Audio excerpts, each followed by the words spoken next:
কেন আমাদের পয়লা বৈশাখ ভালো করে উদযাপন করা উচিত, এটা নিয়ে আমি এখন কিছু কথা বলবো যেগুলো সাধারণত বলা হয় না। তার মধ্যে নাম্বার ওয়ান পয়েন্ট হচ্ছে যে মানুষ স্বভাবতই আনন্দপ্রিয়।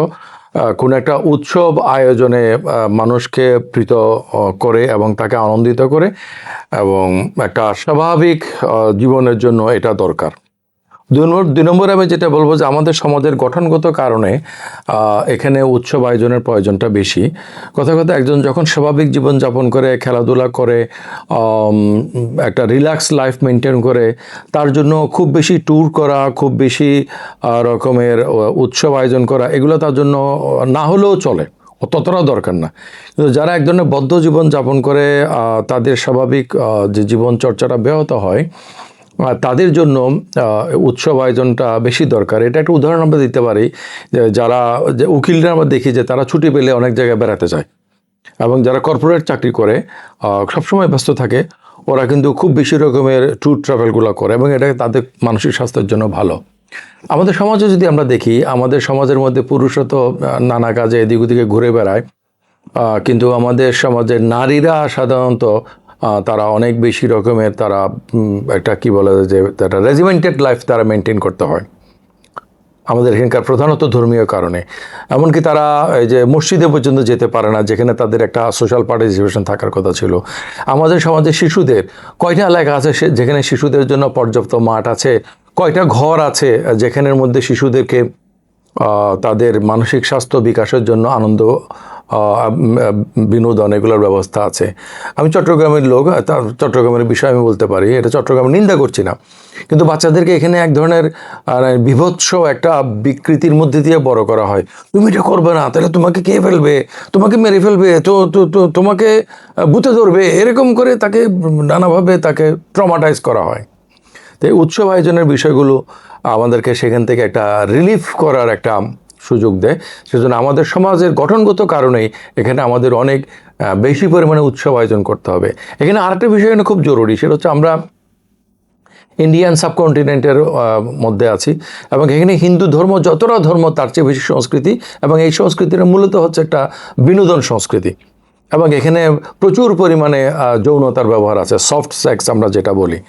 এই ধরনের বিনোদন সংস্কৃতি নির্ভর একটা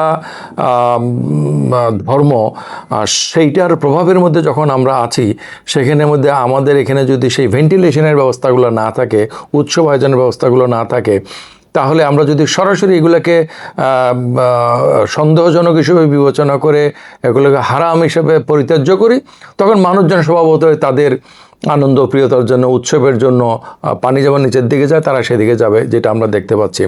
একবার এখানে ওই যে হিন্দু পল্লী আছে, রুদ্রপল্লী, ওরা এসে কখনো এমন হয়েছে গোলপুকুরের এখানের মধ্যে তারা একবার চৈত্র সংক্রান্তি উপলক্ষে তারা মেলা বসাইছে, এরকম ইউনিভার্সিটির ভিতরে তারা করতো। তা একবার ইউনিভার্সিটি স্টেশনে তারা আয়োজন করবে, প্রশাসন তাদেরকে অনুমতি দিবেন। এটা 2001 সালে 4 দলীয় জোট সরকারের সময়। তো নানা কারণে চাপের মুখে শেষ মুহূর্তে জাস্ট দুপুরের পরে তাদেরকে অনুমতিটা দেওয়া হয়েছে। এই দুপুরের পরে অল্প সময়ের মধ্যে তারা যতটুক করছে, সেখান থেকে ইউনিভার্সিটি থেকে এই পরিমাণ লোক গেছে কয়েক ঘন্টার মধ্যে, সেটা একটা লোকারণ্য পরে হইতেছে। তা আমি তো সবসময়, আমি যেহেতু সামাজিক কাজ করি, সামাজিক যে কোনো একটা গ্যাদারিংয়ে আমি যাই, দেখি। পয়লা বৈশাখের অনুষ্ঠানে আমি সবসময় যাই।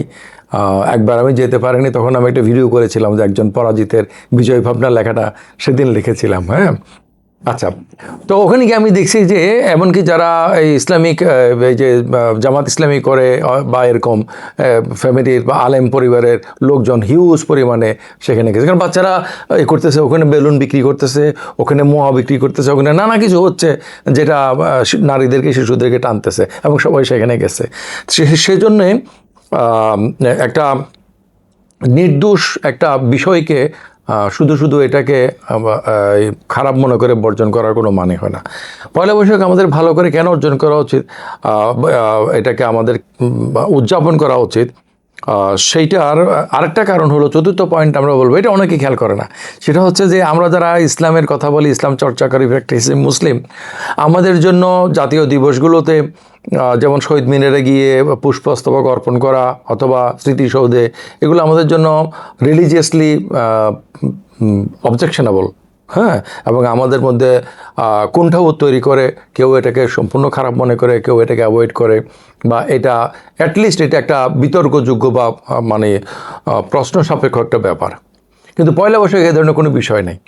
আপনি বৈশাখের একটা র্যালি করেন, আনন্দ ফুর্তি করেন, এটা পিওর আনন্দ ছাড়াও কোনো কিছু না, এবং গ্রামে গঞ্জে অতীতে এটা হয়ে আসছে। এরপর আমি যেটা পঞ্চম পয়েন্টে যেটা বলতে চাই, যে পয়লা বৈশাখ হচ্ছে মূলত মুসলমানদের অনুষ্ঠান। কথার কথা, আজকে হচ্ছে 30শে চৈত্র 1432 সাল। ওকে, তাহলে আগামী কাল হবে পয়লা বৈশাখ 1433 সাল।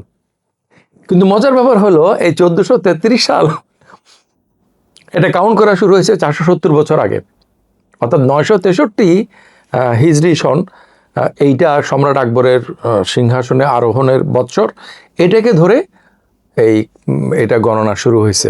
তো এই হিজরি সন হচ্ছে চাঁদের হিসাবে। হিজরি সনের 963 যে বছর ছিল আকবরের সিংহাসনের বছর, এটা 1584 সালে এটা ফসলি সন হিসেবে চালু করা হয়। কিন্তু এটাকে এফেক্ট দেওয়া হয় রেট্রোস্পেক্টিভলি 1556 সালে ওনার সিংহাসনের মানে খ্রিস্টাব্দ হিসাবে বছর থেকে কাউন্ট করে। সুতরাং একজন মুঘল সম্রাট একটা বাৎসরিক ফসল আদায়ের একটা ক্যালেন্ডার হিসেবে এটা চালু করেছে। এটাকে ডিজোন করার কোনো কারণ আমরা দেখি না। এবং আরেকটা কারণ হলো যে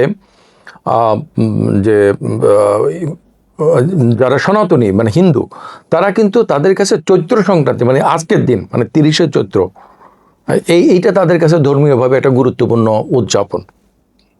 ওকে, পয়লা বৈশাখ হচ্ছে এটার ফলো আপ।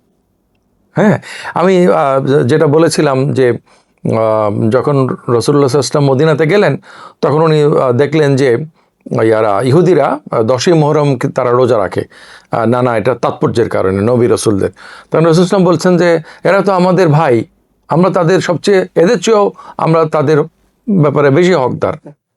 সুতরাং আমরাও কিন্তু 10ই মুহররম আমরা রোজা রাখবো, তবে তাদের সাথে পার্থক্য করার জন্য আমরা একদিন আগে করবো অথবা একদিন পরে করব। সো আমরা যদি ইসলামিক দৃষ্টিতে দেখি যে পয়লা বৈশাখটা যাতে মানে একটা মানে হিন্দু উৎসবকে আমরা পালন করছি, এটা যাতে না হয়, সেজন্য আমরা চৈত্র সংক্রান্তি পালন করি না এবং করার কোনো প্রসঙ্গ আসতেছে না। এখানে কোনো বিতর্ক হয় নাই যে আমরা কেন চৈত্র সংক্রান্তি 30শে চৈত্র পালন করি না। সুতরাং এটা আমাদের মধ্যে একটা কনসেনসাস যে আমরা পয়লা বৈশাখ পালন করতেই পারি। এবং আমরা সব জায়গাতে মেলা হচ্ছে যে একটা গ্রামীণ সংস্কৃতির বৈশিষ্ট্য। এই যে এখানে যে অনেক দিন ব্যাপী যে সিরাত হয়, কোথায় জানি চুনতিতে, ওখানে আমি গেছি, আমার কাছে ছবিগুলো আছে, পুরো দমে মেলা। এই যে বিভিন্ন মাদ্রাসার বার্ষিকী হয়তো আমাদের পাশে বাবুনগর মাদ্রাসার আমার বাড়ির পাশে, ওখানে মেলা হচ্ছে যে গ্রামীণ সংস্কৃতির অংশ। এবং এই সময়টা হচ্ছে যে এটার জন্য উপযুক্ত সময়, সেটা বসে। আমি সর্বশেষে আরও একটা কথা বলবো যে ইসলাম কিন্তু নৃতাত্ত্বিক কোনো পরিচয় এবং সেটার কোনো উৎসব উদযাপনকে কখনো নিষেধ করে নাই। এখন কোনো ইসলামিস্টরা বলে যে মদিনাতে তৎকালীন ইয়াসরিবে নববর্ষ উদযাপনের অনুষ্ঠান করা হতো। রাসূল ইসলাম বলছে যে এর চেয়ে ভালো আমি তোমাদেরকে 2টা দিন দিচ্ছি, ঈদুল ফিতর এবং ঈদুল আজহা। আচ্ছা, এটা সুবাদে তারা বলতে হচ্ছে যে না, নববর্ষের পরিবর্তেই তো ঈদ আসছে, সুতরাং ঈদ পালন করলে আর নববর্ষ পালন করা যাবে না।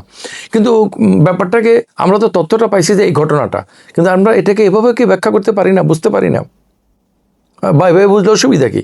সেটা হচ্ছে যে সেখানে মুসলমানদের কোনো স্বকীয় বৈশিষ্ট্য ছিল না। এখন তো কেউ বলতেছে না যে না, আমরা ঈদ বাদ দিয়ে আমরা তাহলে নববর্ষ পালন করি।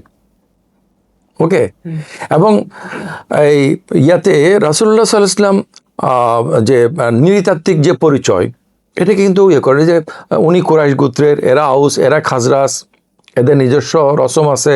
বলছে যে তুমি আনসার মেয়ে বিয়ে করতেছো, আনসারদের কিন্তু এরকম, এটা তুমি খেয়াল রাখবো। আমরা নানা কিছু থেকে পাই যে এটাকে কখনো নিশ্চিত করা হয় নাই। সুতরাং এক একটা পরিচয় এক একদিকে সত্য।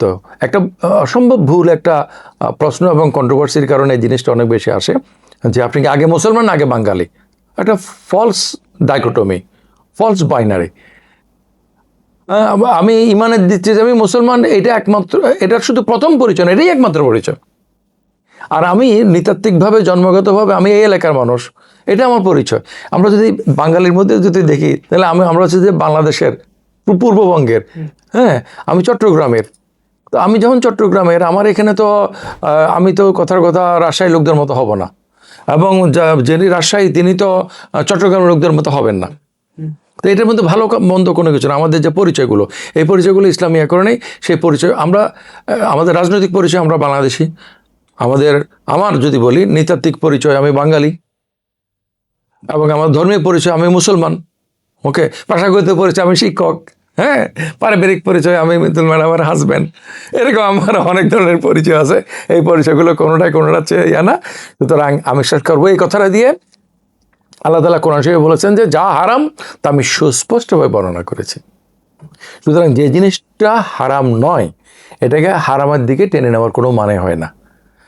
যেটা হারাম হওয়ার ব্যাপারে মানে নস নাই, কোনো সুনির্দিষ্ট অকাট্য দলিল নাই, সেটাকে আপনি ব্যক্তিগতভাবে আপনি ইয়ে করতে পারেন, কিন্তু আপনার যদি ওভারঅল সামগ্রিক আমরা পরিবেশ পরিস্থিতির দিকে তাকাই, তাহলে আমাদের উচিত এই ধরনের আরও অনুষ্ঠান করা। আমার জাতীয় রাজনৈতিক দিবসগুলো, আমাদের ধর্মীয় দিবসগুলো, আমাদের জাতিগত দিবসগুলো, ইভেন আমাদের ওই যে মেলা বসে, ওই যে কী জানি বাণিজ্য মেলা, হ্যাঁ, এগুলো যত বেশি রকমের আমরা উৎসব আয়োজন করব, নির্মল বিনোদন করব, তত আমাদের মনের উপর কম চাপ পড়বে, এবং আমরা আমাদের বাদবাকি যে আদর্শ, মূল্যবোধ, নীতি, নৈতিকতা, ধর্মীয় যে বিষয়গুলো, এগুলো সুন্দর করে পালন করতে পারবো। আল্লাহ তাআলা বলছে ইয়াসসিরু ওয়ালা তুআসসিরু। এটা আবার ইয়াসসিরু ওয়ালা তুআসসিরু রাসূল সাল্লাল্লাহু আলাইহি ওয়াসাল্লাম বলছে, ইউরিদুল্লাহু বিকুমুল ইউসরা ওয়ালা ইউরিদু বিকুমুল উসরা।